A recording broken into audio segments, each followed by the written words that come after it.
Na hatimaye, baada ya duru 4 za upigaji kura kwa kiongozi wa kanisa Katoliki na sasa kardinali mzaliwa wa Chicago Robert Francis Prevost amekuwa papa mpya.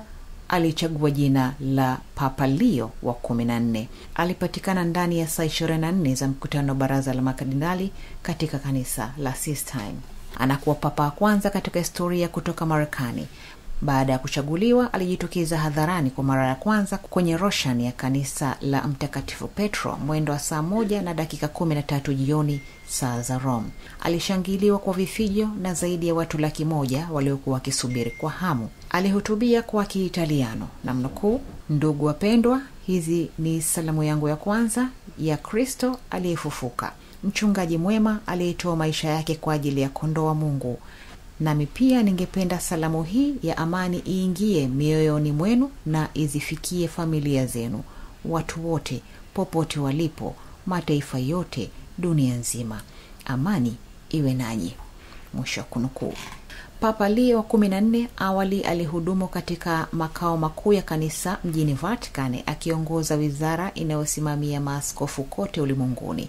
Mapema katika taaluma yake alihudumu kama misionari na askofu nchini Peru. Papa Leo anazungumza Kiitaliano na Kihispania. Pia alihutubia umati uliokuwa kwenye viwanja vya kanisa hilo akitumia Kihispania katika maneno yake ya kwanza akiwa kiongozi wa Katoliki bilioni 1.4 ulimwenguni. Namnukuu, "Nanyi pia mtusaidie kisha msaidiane miongoni mwenu kujenga madaraja kwa njia ya mazungumzo, kwa kushirikiana, kutuunganisha sisi sote kuwa watu wamoja, daima kwa amani." Mwisho wa kunukuu.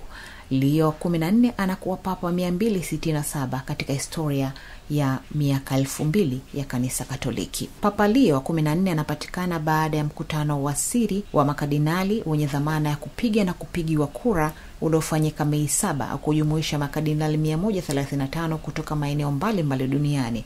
Mkutano huo ulifuatia kifo cha Papa Francis aliyefariki akiwa na umri wa miaka 88 siku ya Jumatatu ya Pasaka ya Aprili 21 na mazishi yake kufanyika siku ya Jumamosi ya Aprili 26 mwaka huu. Viongozi mbalimbali wa ulimwengu wametuma salamu za kumpongeza papa kwa kuchaguliwa kwake.